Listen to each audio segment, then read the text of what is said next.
Hi, I'm Pete, and welcome to Just a Few Acres Farm. Life, philosophy, and the drudgery of tractor parts cleaning. How can those two things go together? I'm going to show you in this video. These are the parts from my Farm All H tractor's hydraulic pump, and they all need to be cleaned up spotlessly. I'm going to clean these parts using my good old parts washer. She's been through the war, probably needs a fluid change, but it'll do for this.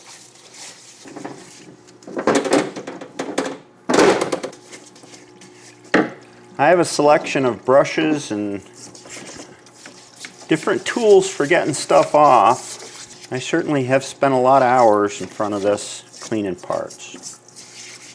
This is a nylon bristle brush here. It's been used.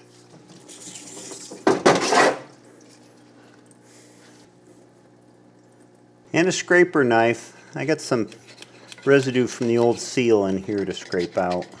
And some gasket residue.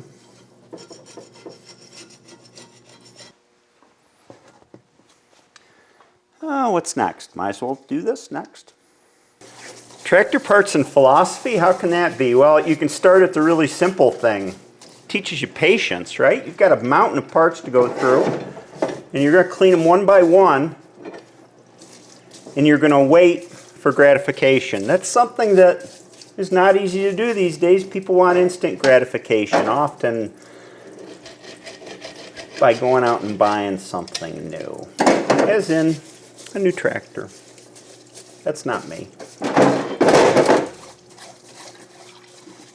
This pump body's got dirt in every recess. You gotta be careful to get it all out.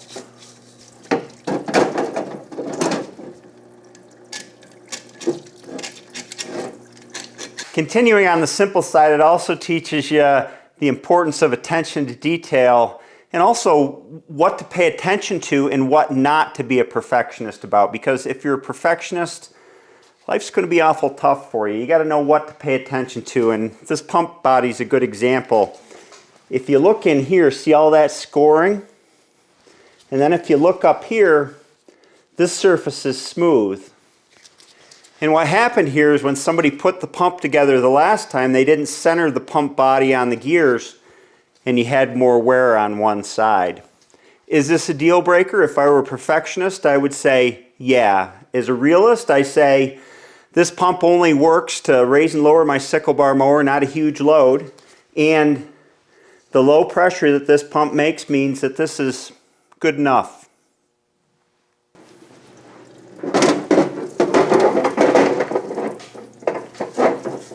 I think that sometimes we don't know when to be a perfectionist and when not to be a perfectionist. And some folks will focus on spending a lot of energy on things that don't really make a big difference in life. They're fussing around with the details of things that really they could just let go.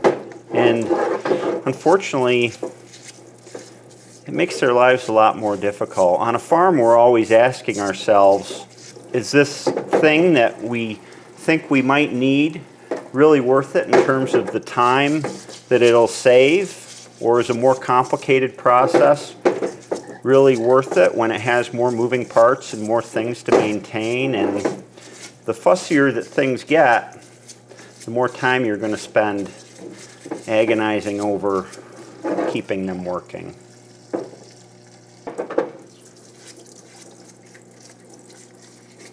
So things on a farm or in any business or any endeavor, they don't need to work perfectly. They just need to work good enough.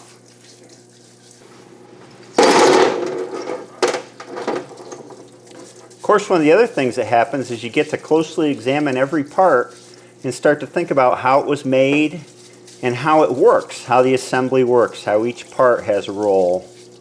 And figuring out that kind of stuff is really cool. And again, it's not an instant gratification thing. It takes study and time. And there's a lot of these different assemblies on any machine that you'll work on.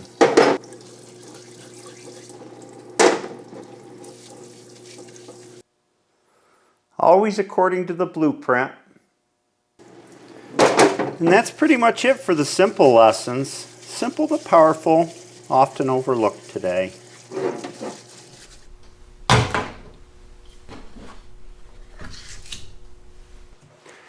Here's something I've been trying to teach for years on the channel, and I just can't seem to get it across on the farming channels.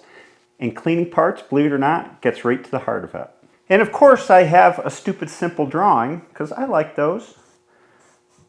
Need. Something's wrong with my tractor and I need that part fixed. Or maybe I could take the easy route and just buy a new tractor. See, that's me in there in the air-conditioned cab. I'm waving hi. The problem with doing this is I'm going to spend a lot of money. The nice thing about it is it's instant gratification. We'll just call IG. That's the instant gratification route. What will I have in the end? I'll have a new tractor. It'll be shiny. It'll look great on YouTube. Everybody will say, "You're doing well." I won't. I'll just spend a lot of money. I may have a tractor that does more than the tractors that I have now in terms of faster hydraulics or an air-conditioned cab, but I won't know how it works really. It's like the truck I have outside. I'm not working on that. It's too complicated. So I'm a bit powerless in my new tractor here. I know how to drive it and run it, but if something breaks, can I fix it? No. I've got to put it on a trailer and ship it off to the dealer to have them fix it. Fortunately, I have a choice. I can do that, or I can do this. My old tractor has a bad engine. There's my engine. It's got problems. It's worn out. I can take the time and I can learn about that engine and I can fix every little piece of it. And by doing that, I'm going to learn a bunch of important stuff about the way things work. And it's going to benefit me in things that I do in the future. I'm going to learn about mechanics in general. I'm going to learn about combustion engine principles, the 4 strokes, how spark plugs work, how diesel pumps work, all that stuff.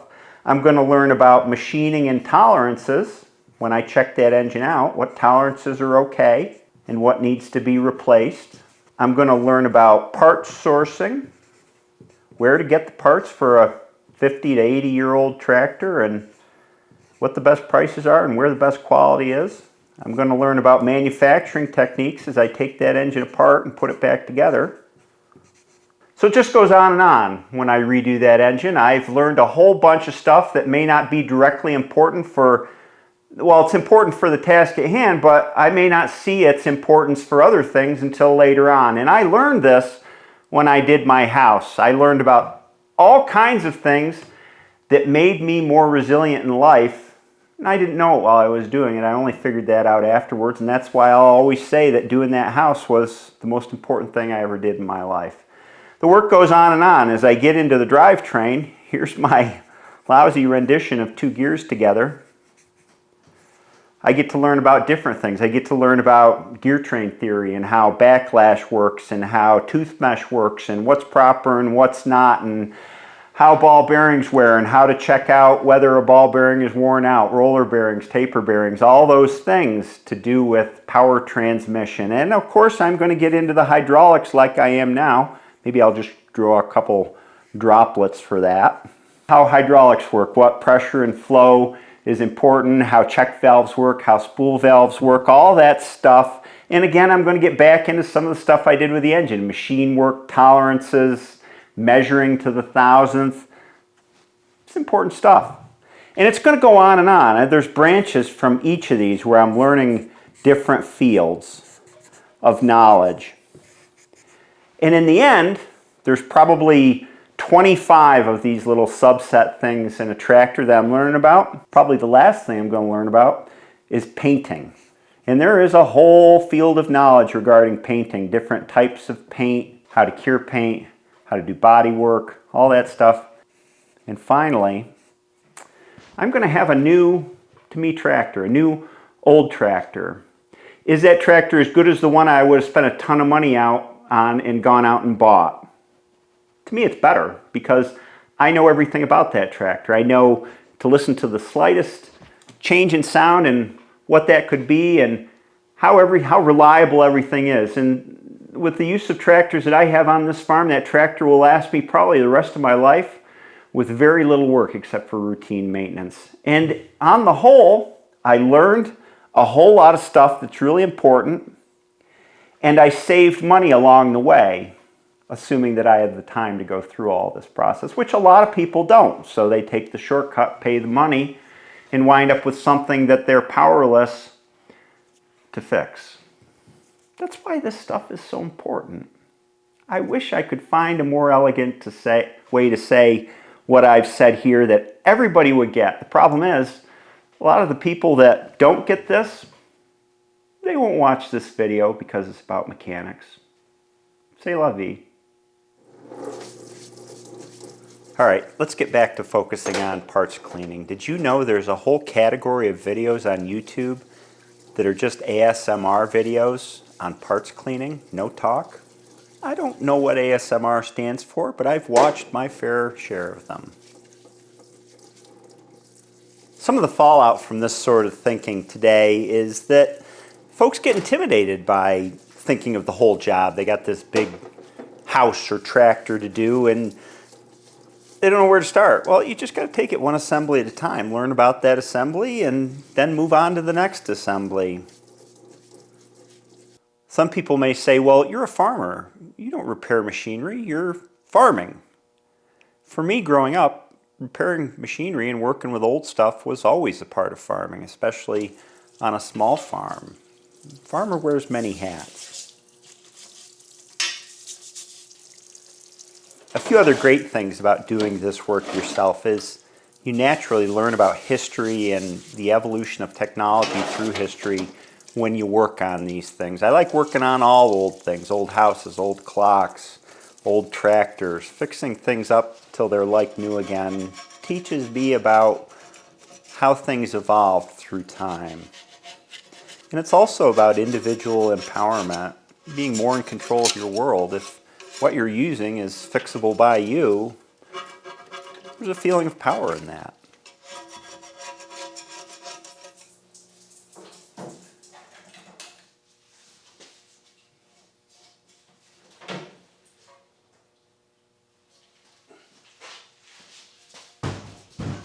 And there you have it, clean parts ready for reassembly. Robert Frost wrote, "Two roads diverged in the woods, and I took the one less traveled by, and that's made all the difference." I know I'm swimming against the stream here with this kind of patient stuff and slower videos in a world that demands instant gratification and wants to see excitement. There's nothing I can do about that. This is the kind of work I enjoy doing, and I think it's very meaningful if people would just slow down and take the time to appreciate it. I hope you enjoyed this video, and I'll see you next time.